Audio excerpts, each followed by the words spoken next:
I'm Katie Culp. I am the Chief Learning Officer at the New York Hall of Science. This is my first time at this conference. I am loving it. This is an amazing group of humans, and I'm just so excited that we get to share this project with you today. I'm going to be very brief because these are the people you want to hear from. My colleagues are Amelia is also at the New York Hall of Science with me. Jenna is from Trivium Interactive, which is a media design company based up in Boston. And Andrew Kittredge, I think maybe some of you already know and love, as he is from Beta NYC. So we have been working together along with a bunch of other colleagues on a exhibit piece that is part of a larger exhibition that Amelia will tell you a little bit about. But what I want to just start us off with is everything I think that all of us do is in some way connected to the idea that all of this data that is out there in the world that we are collecting, that we are all working with, needs to become more relevant and more accessible to broader publics, to inform people's decision-making, to help them be active residents of the communities they live in and contribute to decision-making. So one of the things we think about a lot at the New York Hall of Science is how to take emerging science, complex topics, powerful tools, and how to think differently about interactive design and forms of engagement that are going to not only technically make those things available to people, but make the big ideas behind them, ideas that broader audiences can be exposed to. So the idea I want you all to be thinking about as you listen to my colleagues is, for a lot of people, I'm thinking about my parents, for example, the idea that data is something that you can tap into to gain insights about the community around you is simply something most people don't think about. And that may feel very far away in this room today. That doesn't mean people aren't perfectly capable at being really, really good at it really, really fast. But we need to give people ways into those experiences and ways of thinking and ways of talking to each other that can bring them in, that can give them an invitation that can be, again, not only technically accessible, but actually meaningful and maybe even fun to begin exploring. So that's sort of the frame I want to ask you to think about as we start this conversation. So my colleagues are each going to be doing a little bit of an overview of the aspect of this exhibit piece that we have developed together, which, by the way, is going to open to the public on May 3rd. And then we're going to have a little bit of a conversation and hopefully have time to bring in some of your insights as well. So thank you and welcome. Thank you to Beta NYC for an unbelievably thoughtful and well-designed event. It's just so great to be here. And Amelia Merker.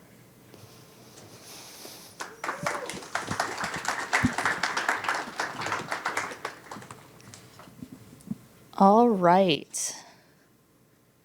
My name is Amelia Merker. I'm the exhibits manager at the New York Hall of Science, and I'm here to talk about CityWorks with you all today. CityWorks is a permanent exhibit that will open on May 3rd, as Katie said, thank you, where we invite New Yorkers to experience the city as an engineered environment where past choices shape our lives now and how our choices shape lives in the future. This exhibition is a permanent exhibit that's about 6,000 square feet, so it's pretty big. In CityWorks, we have 5 different sections, and we're going to focus on one today, but the 5 sections we really dive into are transportation, water and wastewater, sanitation, urban development, and connected city systems. Within the exhibit, we meet lots of people who work in New York. We have a series of worker stories where you get to listen to how people go about their lives and work and make New York City work. We also look at how infrastructure, again, shapes and changes our lives. Today, we're going to focus on the connected city systems part of this exhibition, and we'll dive into a specific exhibit. Let me go back one slide. So I'm gonna move, sorry. Does the mic come with me? Yes, okay. Transportation, water, wastewater, sanitation, and urban development are on one level of the exhibit. You go up a ramp to, it's about 4 feet off the ground, to a connected city systems section of the exhibition. And we did this purposefully so that you are experiencing all of these individual pieces of New York City infrastructure. New York City is our case study, but this is really about all cities. Before you get to see how all of these connected systems come together and make the city run. I kind of just said that. Okay. So the exhibit we're going to talk about specifically today is the neighborhood simulation tables. Here, visitors can add or adapt. Let me back up. This is 3 different tables that are designed to represent different kinds of neighborhoods in New York City. At these tables, visitors can add and move buildings in a neighborhood to stack blocks, and these blocks add up. Don't worry, Jenna's going to tell you all the details about these really cool blocks. These blocks you can stack, and the data we've used from Beta NYC. The data is run through a program that tells us more about how the buildings we make, or the decisions we make placing these buildings, impact transportation, sanitation, and wastewater, as well as population in each of these little neighborhood tables. There's a data dashboard that shows the state of these neighborhoods as individual neighborhoods. So when we first started, I'm going to take one big step back from when we started pilot testing. So pilot testing is really important to making exhibits because we want to kind of understand what people know and how we can grow that knowledge and what they're interested in and all kinds of stuff like that. What we learned in our pilot testing really helped define the goals that allowed us to bring in these very important partners with Trivium and Beta NYC to design and complete this exhibit. This is a video of the pilot test we did, and we learned a lot from it, so I wanted to make sure we included it. So some of the goals we had for this exhibit is we wanted to make sure that you couldn't win or lose this game. It's important to make sure that there is no right or wrong answer. This is about how your decisions and choices impact the larger gameplay. Another thing we wanted to make sure we included was that we were never starting from zero. So in our design, we wanted to make sure we included some permanent exhibits, but also that was reflected in the data. So when you come up to this exhibit, even if there's no play blocks on the exhibit, the data is still there. It's not starting from zero. Every neighborhood has a different starting point, a different baseline that's based on real and actual data. The next goal was to use physical pieces that could infinitely stack. And that sounds like an easy task, but Jenna will tell you how it wasn't. Back to our pilot testing, we discovered that people were more interested in stacking buildings than anything. And that's a really important part of New York City, right? And of cities in general. Building up is an important part of being able to create a city that is diverse and livable by many people. So that was an important and a very important part of this that we'll get into more. Another thing we wanted to make sure we used real data. This was the foundation of this experience was based in real data. And how can we make that data understandable and useful to our visitors, and how can we use it in a way that isn't scary? We wanted to represent different kind of neighborhoods. So the 3 different tables represent, we used data from different neighborhoods, including, we did like a urban, we did like a local neighborhood, like a Sunnyside kind of neighborhood. We did like a Red Hook sort of neighborhood, and then we did a Midtown. We wanted to make sure we weren't just focusing on Manhattan. And then last but not least, immediate and clear feedback from play, which was so that you were seeing how the data or the blocks you were placing were impacting the data sets that we were including. And all of these goals led us to Trivium and Beta NYC, which were the best partners in helping us figure out how to make this a reality. So I think, Jenna, you're up next.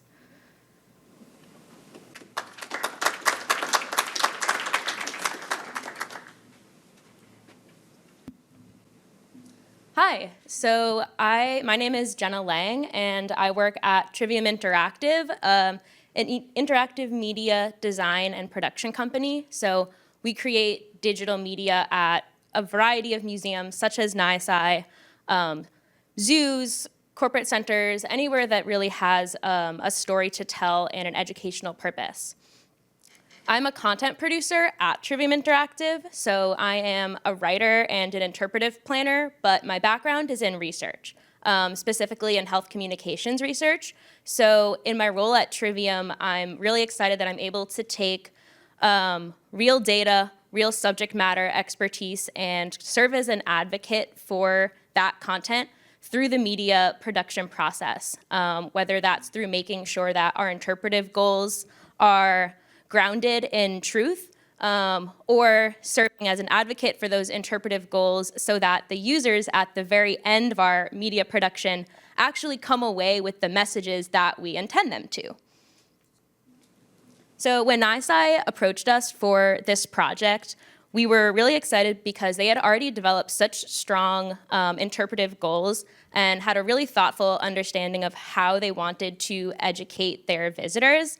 And it was really exciting because they wanted to educate them through exploratory play, and we are all about that. So we came up with this big idea that city systems are interrelated and impact each other in ways that affect the quality of life, health, and well-being of residents. And the interrelated impact of these systems is largely determined by the decisions of city planners. We really wanted visitors to be able to step into the shoes of city planners, and by interacting with this table and building their own city, they would see that it's really people that affect city systems, that the way a city feels doesn't just happen, but it's created and it's constructed, and the data shows us how. It shows us that connection.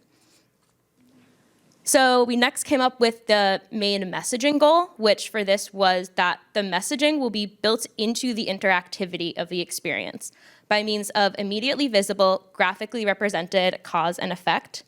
It was really important from the NYSCI team that this did not feel like boring, it did not feel like school, that this exploratory play was the way that visitors were learning. It wasn't being taught in a didactic way. So the visual changes that the program ended up showing is showing the cause and effect relationship between buildings and city systems and the feeling of daily life. The social media component, which you'll see in the next slides, also added some local context and feeling because, as we all know, social media is where residents often can advocate their loves and their hates most strongly about their city. So we wanted that to feel real and also provide some levity. But it was essential that the information that visitors were learning was not ever conveyed exclusively through text. We really wanted it to be visual and it to be really graphically represented. The last main messaging point was that the decisions that users would be making as they're building their city would always involve a trade-off, that there would never be, as Amelia said, never be a way to win or an ideal way that a city should look. And these trade-offs, like developing how the trade-offs would work for each type of block, was really a driver of the data portion that Andrew will go into a bit more detail on later. So our first user testing, this was not the first user testing. NYSCI had already done this really great prototyping pilot phase, but even still, not counting that, I think we did 8 different user testings just at the Trivium offices. So this was one of our most iterative projects that we've done. Each of those sessions had different setups of the way that the tables would be set up, different ways of showing the feedback, all with the goal of looking for the best visitor experience goals here, and the clearest way to get our interpretive messages across. Some of the things that we varied were the layout of the city itself, the layout of the area that visitors were able to play, we used LED panels instead of just one giant monitor. And while we ended up with a classic rectangle shape, we considered other different shapes like a U or different layouts of comparing the play space versus the physically fabricated buildings that appear in the back and set our baseline data. We also varied the way that visitors see feedback on the systems through this control panel. The manila folder at like the bottom left is one of our control panels, and we played a lot with where those control panels would live and how many there'd be. We ended up with one control panel in the center, which was really an encouragement of collaborative play from the visitors. But in this version, for instance, we had 3 different control panels. And then we also varied where the feedback would occur, what types of feedback would show up on the control panel versus on the city streets itself through icons about the water, the waste, and the traffic. The last piece was that for the design of this, we really wanted visitors who were like middle school, like late elementary school age, to think that this was something they would want to do. So in the design world, the hardest piece of feedback is that it's something educational, that they call it cool. And we were really waiting to hear that magic word from our user testers. And happily, we did get there with kind of a Fortnite-inspired look. So if anybody plays that, we'll probably recognize some of the colors and the pops of graphics that we use here. So at the same time as we were working on the design, we were also really thinking about what types of technology would be the best way to tell this story. NYSCI knew from the beginning of the project, and our user testing only confirmed that we really wanted a combination of physical building blocks and then digital feedback. This was the clearest way to get the cause and effect messaging across, but the setup of the space within the broader CityWorks exhibit made it so that our go-to technologies for this kind of physio-digital interactions wouldn't work. The tables are in the center of the room. They're not against the wall. The room is really bright. It has these they're gorgeous, but they're really changing lighting conditions through this walls and ceiling of glass. And so that precluded camera-based technologies that just wouldn't have the consistency of performance that we would need for a successful exhibit. And lastly, the concept of being able to have a user stack the blocks as high as they could possibly reach was a huge challenge. The typical technology for something where we're tracking physical blocks in a software program is RFID tags.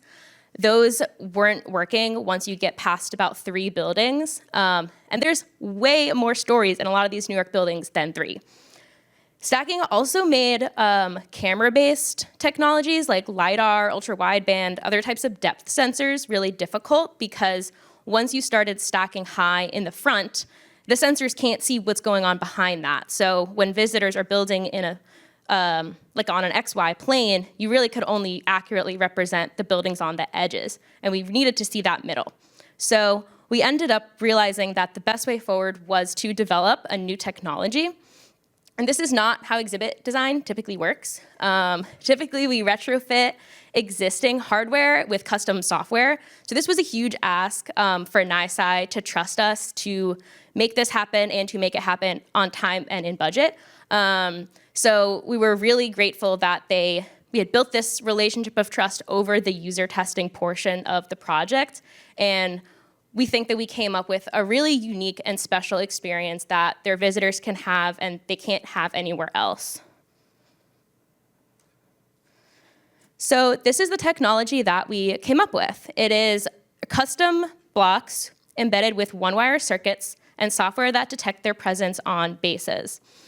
So the orange blocks at the left here, each of those represents a building. So it could be a house, a store, a park, anything like that.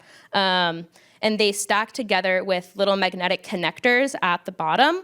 And the bases have that same magnetic connection. So as users put buildings or stack, the signals go from the stack down through the base to a microcontroller and then to the computer program from there. Next, we merged that hardware with a software system that recognizes the block placement on each of the bases. And it does this in real time so that as visitors are adding or removing blocks, they can see the immediate feedback of changing that block or that stack of if they pick up a block, all of the blocks above it are also recognized by the program as being removed. This is our last type of user testing that we really did to make sure that this data was coming through for people. We fine-tuned the data for interpretive goals. And this is a step of our user testing that we don't always get to do because not all of our projects are grounded in such extensive data as this one. So I'm always really excited when we get to have this portion of our process. Our goal was to make sure that the data was both accurate and accessible. We wanted the learning of this experience to be accessible for both people who read English, Spanish, or read another language or do not read at all. So all of the key interpretive takeaways happen from like graphic visuals using density mapping instead of text-heavy displays. The text that does appear does provide that local context, some extra flair, some extra humor, and that appears equally weighted in English and Spanish, which is relevant to NYSCI's audience. But importantly, none of this vital information is exclusively conveyed through text. There's always a visual way to do this experience and have all of the takeaways without using text. And the last piece of our fine-tuning, Andrew will get more into detail on the data, but we've balanced the data to provide balanced feedback. And essentially, we had users play and ask them what their takeaways were and what they were learning, listen to them as they were playing, and we varied the software program's, the amount of feedback that it put out for each block change or each situation that could occur. So we varied the amount of graphic little like emojis that appear when you put buildings down so that whether you're putting down only a few buildings or a bunch, you're getting really impactful feedback that's not overwhelming. We also varied the messaging type and frequency so that the social media messages enhanced the experience but didn't distract and didn't take away from the core like systems feedbacks.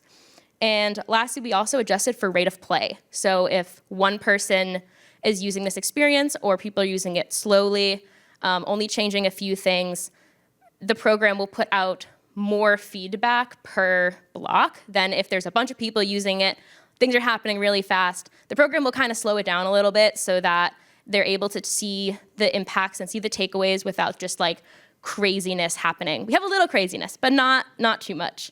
Yeah, so now I will pass it away to Andrew to talk more about how we integrated this data into the project. Thank you. Thanks everyone for being here today. I'm really grateful. I know today is a series of very hard decisions, so I'm happy to see you all here. So my name is Andrew Kittredge. I'm the director of the Civic Innovation Lab at Beta NYC. The lab is where Beta NYC addresses civic challenges with government agencies, nonprofit and community-based organizations, using data, technology, and design to tackle problems. And the way we do this is by acting as an interpreter between raw data and end users to create meaningful information. So a lot of times this ends up in helping with the decision-making process, or it may lead to some kind of policy recommendation. Senator Gonzalez earlier spoke about this, that process of taking data and forming those policy recommendations.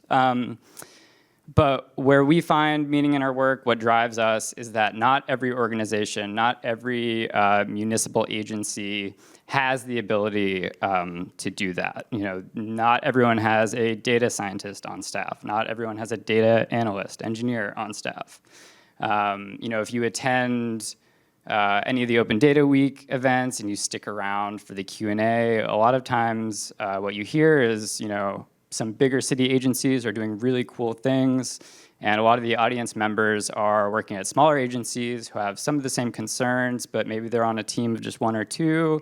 Maybe it's not a big part of what their job is, but they recognize the importance in being able to get that useful information out of the open data that are out there. So I'm going to give two brief examples of the work that Lab typically does, and then I'll give an overview of what we did with NYSCI in Trivium.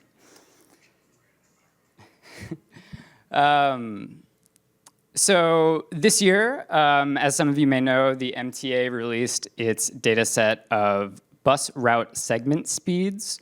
So what this gives you is an average speed between every stop on every bus route every day, from 2023 and moving on, into the future. So using this data set, you can ask questions about where are the successes, where are the challenges in the bus route network.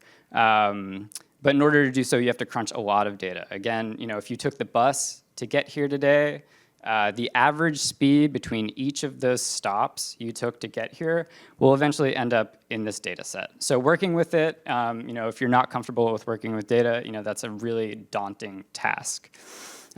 So our goal here, working with the Manhattan Borough President, they were interested in understanding what was going on in different crosstown bus corridors, given the success of the redesign of 14th Street. So, our goal here was not only to process the data, get to these summary results, but then also to communicate them in a way that was clear and easy to understand. And the way we ended up doing this is by comparing average segment speed to walking speed, right? So the red segments you see here, especially on that bottom row, that's the eastbound corridor, anything that's red is slower than walking speed. So if you have a segment of a bus network that's actually going slower than walking somewhere, there's a real problem going on there. And that's where you should be looking to see what can we do different here. Another example of, some of the problems that data presents are seen here. This year we were approached by a transit advocacy organization, and they were concerned about the rise in vehicle use in New York City for commuting since the pandemic. Most other cities, you can study these effects, changes in how people are commuting through something called vehicle miles traveled, or VMT. But New York is unique in that it actually doesn't collect this information. Instead, your best option is working with the Department of Transportation's citywide mobility survey, which they do about every 2 years. So this organization had, wanted to get a better understanding of how vehicle use was changing in New York City. They reached out to someone at DOT who said the years are designed such that the methodology is comparable. And they provide a summary report every year that shows some changes from year to year. But there's some problems with the report. The slide on the left shows you the information they give you about that mode share, what percentage of transportation mode are people using to get to work or to get around. But it collapses a bunch of the categories and reduces the detail that you can get out of this survey.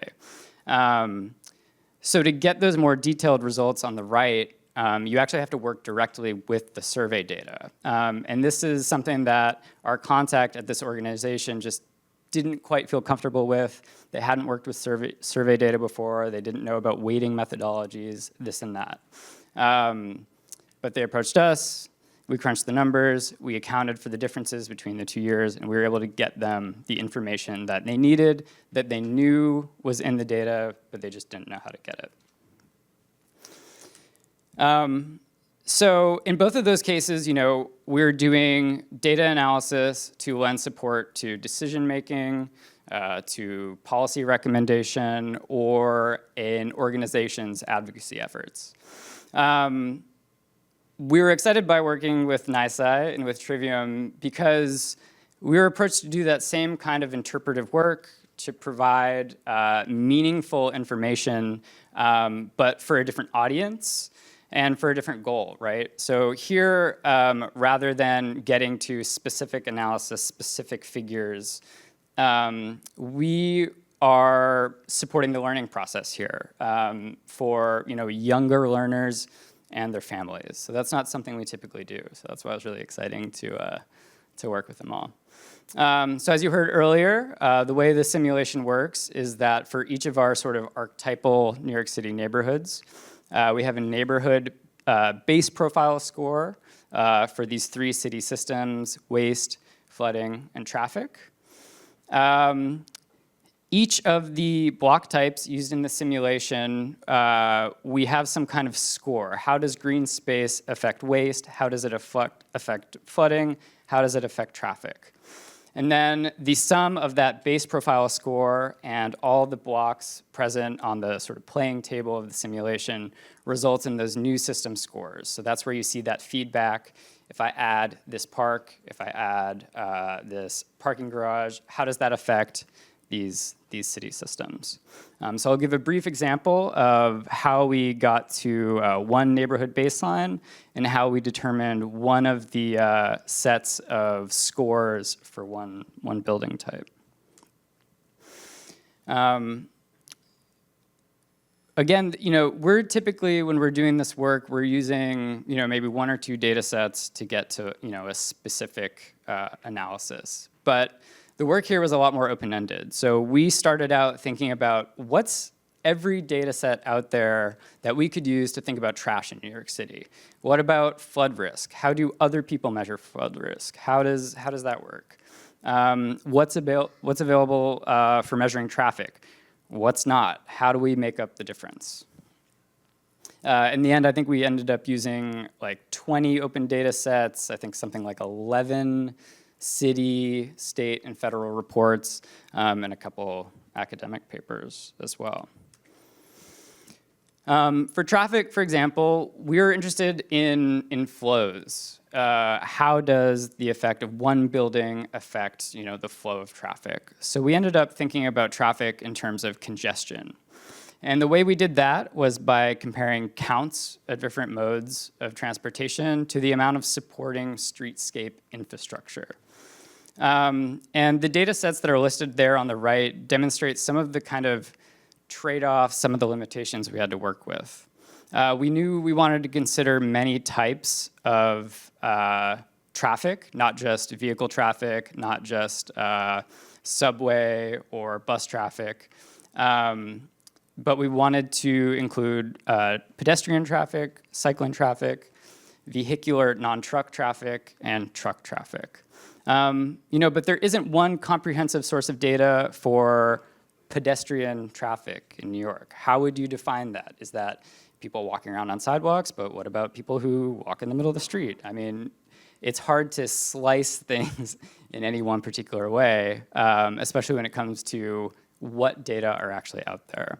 So we ended up using the MTA subway hourly rideship data set as a proxy for pedestrian behavior, because that gives us counts of people at a specific place at a specific time. Same with cycling. We don't have a comprehensive data set of every bike user across the entire bike route network in New York. But City Bike does publish monthly ridership data, and we can use that as a reasonable proxy for overall cycling behavior in New York. And luckily, we do have data sets for the streetscape infrastructure that corresponds to those counts. So our congestion measure ultimately compared the counts of those measures of traffic to the amount of infrastructure in that in a particular neighborhood. And through that, we were able to get a relationship between our 3 neighborhoods in the simulation compared to the all of New York City and to each other as well.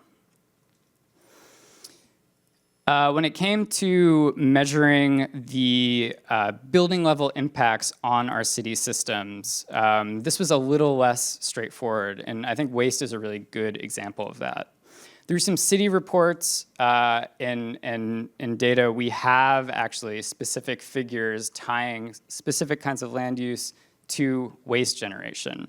But we didn't have that for all of the block types in the simulation, so green space and non-porous block types, for example. So what we had to do was figure out how we can get to some kind of proxy for those block types. And we relied on, auxiliary information as well, reports from other agencies, to try to get at that as best we could estimate an amount of waste generated for a specific block type, taking into account its average size, how, in the case of schools, what's the average, how many students tend to be in schools for large residential buildings, how many units, how many people tend to be in those units. All of those went into some kind of measure of waste for building type. And when we didn't have those specific figures, we did our best to try to get it at some kind of proxy. So one of the other things that NYSCI let us know when we started this process is, not only would there not be a lot of text conveying information in the simulation, but there also wouldn't be any numbers. So our work here, again, wasn't about trying to get to specific figures for, really clearly designated measures of our city systems. What was more important was the relationships between our neighborhoods and how they compare to each other and to the New York City average. So at the end of the day, through the analysis we did and through the normalization we ended up doing, we can see that Sunnyside and Red Hook, in terms of traffic, are, fall below the New York City average, whereas Midtown is much higher than the New York City average. Same with waste here. We can see that, certain types of buildings, like large commercial buildings, have a much higher impact on waste generation than all the way on the left than a small residential building. So these relationships ultimately were the things that we handed over to Trivium so that they could further implement these relationships and do that kind of exhibition design that you were just learning about. And I think that brings us to a conversation between all of us.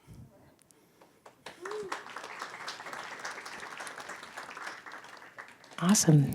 Thank you all so much. All right. Would you all want to choose who you pick for questions?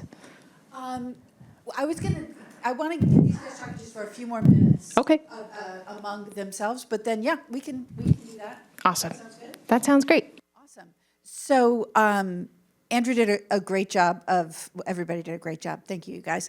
But there's this core challenge in this experience that we're trying to create, that is, how do you manage this relationship between, on the one hand, sort of complexity and rigor and authenticity, right? We don't want to give people a pretend experience, right? We want to show people the respect of engaging them with how things actually work, right?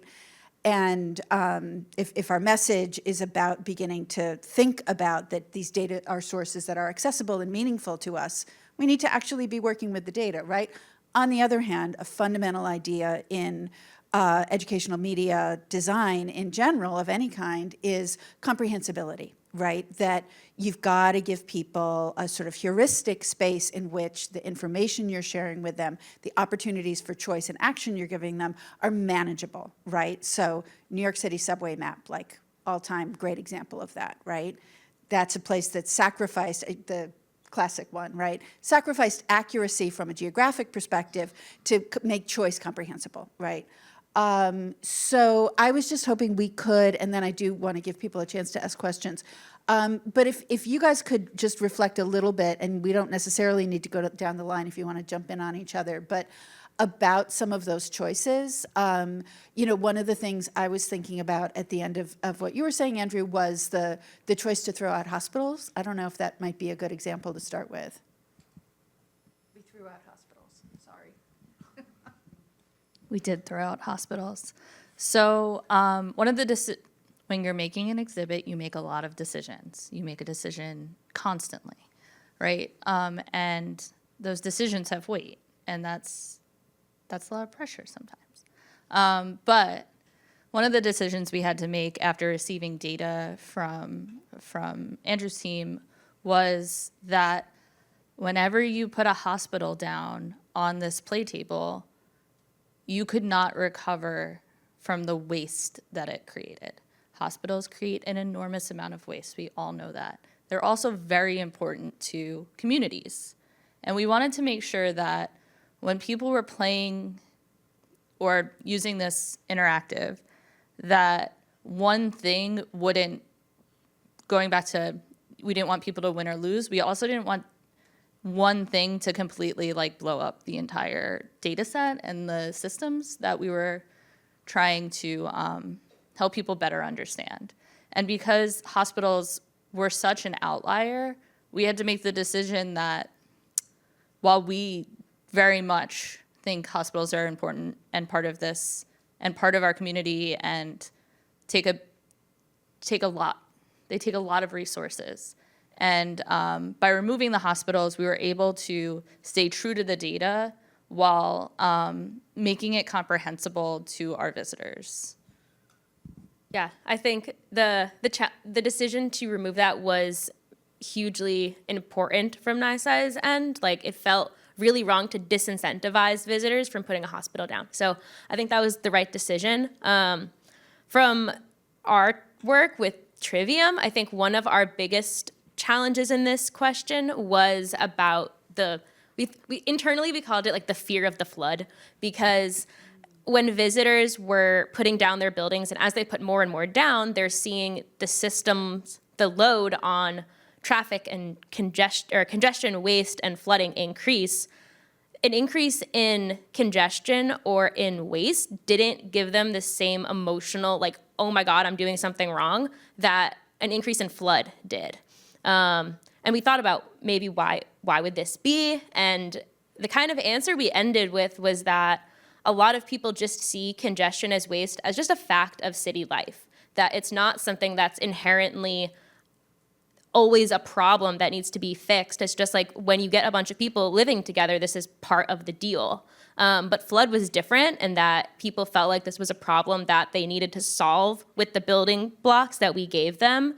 And that just wasn't possible, partially through design, because we didn't want people to be able to bring that flood number down to 0, because that just wasn't realistic given the neighborhoods in New York that we're working with. The parks were a way that people could put a park down, and that did reduce the flood risk, but not to 0. And when you added parks, you also added congestion because people wanted to go to those parks. So users were getting really frustrated, and that's a big red flag. So we ended up changing the terminology from flood to flood risk. And that was our solution that helped people not have that immediate moment of panic when they see it's not a flood that's happening all the time. It's just that your risk of flood when you make certain decisions in a city does increase. So I think that was, I don't know if you have anything to add, Andrew, but that's from our perspective. Andrew, what did you feel the most, messy about in the sort of, smoothing or heuristic making that you needed to do with Trivium? I think from our perspective, it's really hard to check that instinct to go as deep into something as possible. We talked endlessly about the different ways to, define these systems, the different ways to, in particular, allocate, building level impacts on them. And I think time and time again, it was hard to bring ourselves back and think about the scale of the impact of the changes we were thinking about in terms of like those relationships and the goal of what we're all trying to do here. So I think for us, it's definitely hard to, like you were saying, leave hospitals out of an analysis. But it was also, I think, really exciting and freeing to work in this way where we got to be a little more creative about our use of these data sets and how we went about working with them. You've used the word relationships a lot in how you talk about this, and it makes me think about, Jenna, when we were up at your office doing testing. And I want to say Jenna mentioned working with middle school, kind of upper elementary and middle school kids. For one thing, they're fantastic testers because they're like they're like in it to win it. They're there. They're and they're really excited to give feedback if you run things nicely. And they are honest. They are 100%. And they're honest, unlike adults who will like lie and lie and lie because they think they're supposed to make you feel good. So, but this is really, I mean, you're imagining everyone from, a 3-year-old who wants to come up and just place blocks because that's what 3-year-olds do, to adults from a community organization that's doing some work together. This is really, we're trying to create a space that everyone can take something away from, except maybe Andrew. But go ahead. I got a lot from working on this exhibition. Oh, good. Actually, I'm really, it was a pleasure to do. Good. I'm glad. It makes me think about people enter with different sort of lenses on the space, right? There's like what I often call dollhouse play, right? That you're building, what you are focused on as a builder is, I want to create my perfect neighborhood, right? I want a sneaker store that's next to a candy store. That's like, there is nothing better than that, and that's what I'm focused on. And that feedback then starts to emerge from that, right? Well, why is there this traffic jam? I didn't build a traffic jam. And then I have to think about that, right? Then there are other people that maybe bring more of, maybe like gamer habits. And one of the things Trivium did an amazing job with was making the feedback feel familiar to somebody that might bring a strong gaming lens without it actually being gaming feedback. And you guys absolutely nailed a very difficult assignment with that. And so they're very feedback-driven players that are like, okay, which building do I need to get the outcome I want in the moment? And then they hit that challenge that everything is a trade-off, and the trade-offs emerge from the data, and then they become more thoughtful about their building. So again, you guys did a great job. You are the best, prototyping person ever. So the ways that we learned from learners about what would work for them is I just wanted to call out. It's something you all did talk about, the importance of it, but it's just really hugely important to what we were able to do. Anybody have other things they want to make sure to get out there, or do we want to open it up?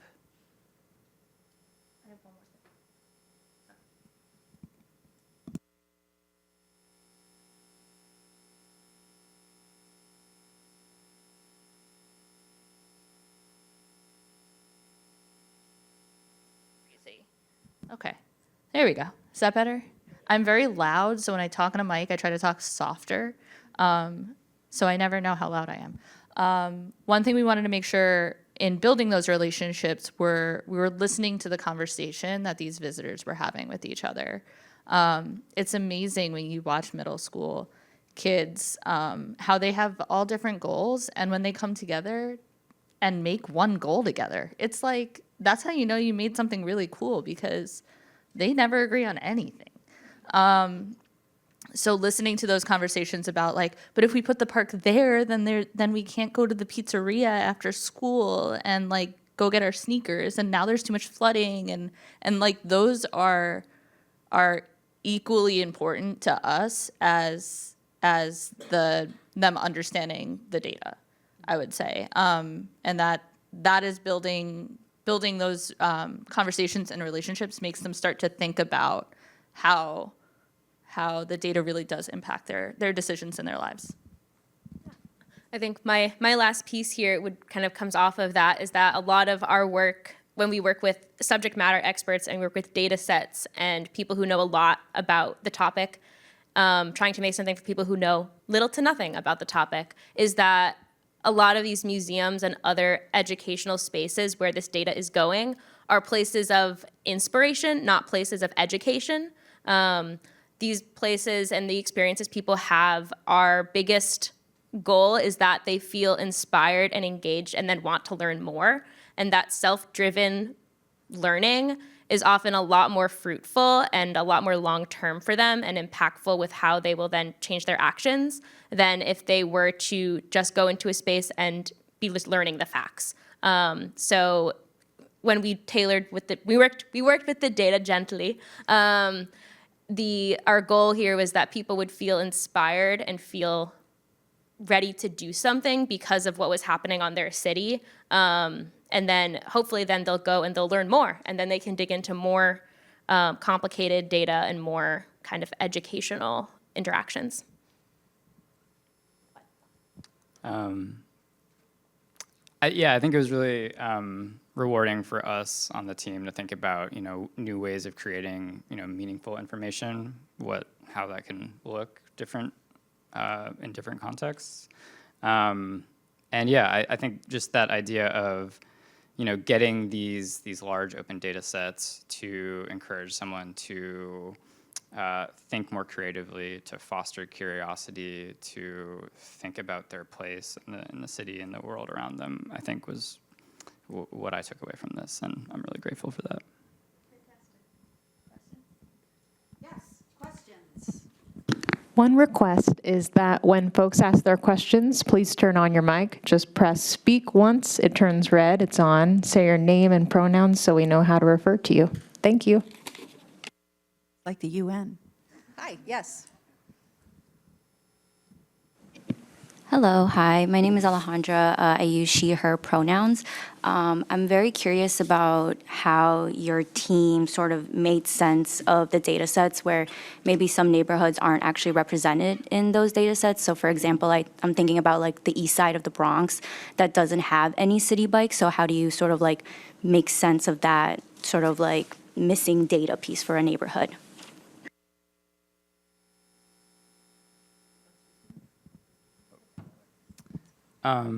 That's a great question. I think because we were looking at these different modes of transportation separately, the way that ultimately, we skipped some of the intermediate steps of our analyses, but, we considered traffic being a sum of these 4 different modes of transportation. So, certain neighborhoods we look at, don't have access to City Bike, the City Bike network.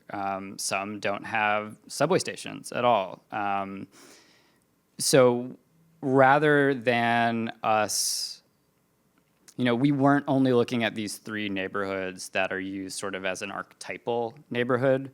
The analysis includes every neighborhood in the city and considers like the different traffic congestion profiles of each.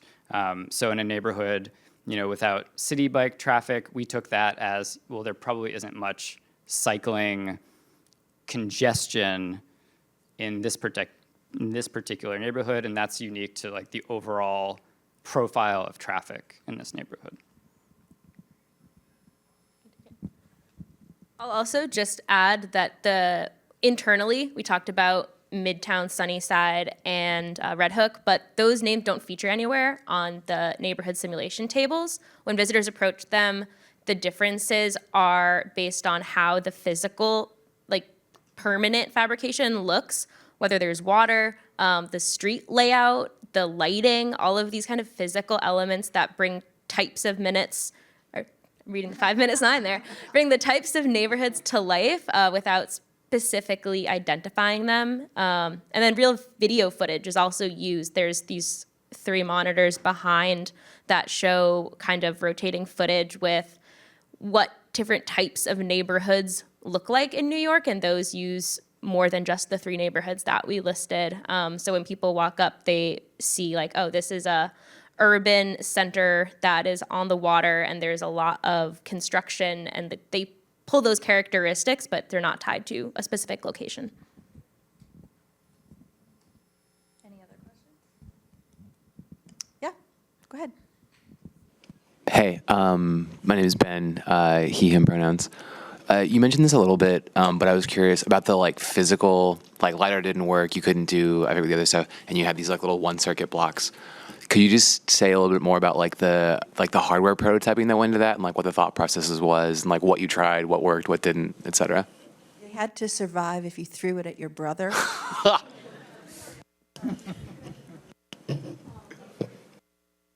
When we first started pilot testing, before we got to meet Trivium, we were trying to use RFID tags as well with projection mapping and stuff like that. And people just wanted to stack the blocks, and so it just wasn't working. And then I'll let Jenna talk more about that prototyping. Yeah, it definitely was not exaggeration to say that we throw them at the wall. We have a big brick wall. We're in a warehouse building on Boston Harbor. So some technologies get taken out because of reasons like that. The technology that we ended up working with, this one wire in a block, there's a similar conceptual technology that's been used in research. There's an MIT team that is using those in a research setting. So we thought like, oh, conceptually this allows us to stack. We don't need depth sensors. We don't need any sort of horizontal lasers of sorts. I'm not the tech person on my team, but the problem with what they had been doing was that durability and cost was another factor. So the NISI team at the outset has 140 buildings. So we really needed a technology that was both really durable, that with no docents and no restrictions on whether the person can just throw the block across the room, but also that it wouldn't be, they're individually not that expensive, so that you can have 140 of them. So on the off chance that somebody says, this is the beautiful shoe store, I'm gonna take it, it's not impossible to replace that. Yeah, if you have more specific questions, we can definitely chat after about the specifics of it, but yeah. Quick last question. I think we are about out of time. You got your hand up first behind. Sorry. Yes. Hi.